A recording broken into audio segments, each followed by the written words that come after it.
One day at Farquhar Sheds, Thomas's driver had a surprise for Thomas.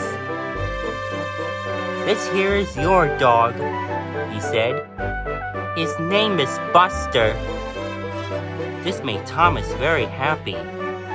However, Talyllyn decided that he wanted a cat, so he went out of his shed to find the cat. At Wellsworth, Talyllyn found the cat. "Well, I'm happy to see you," he said. "So who is your owner?" "I am," said Bridget. "Oh well," said Talyllyn. "I guess I don't need a cat anyway."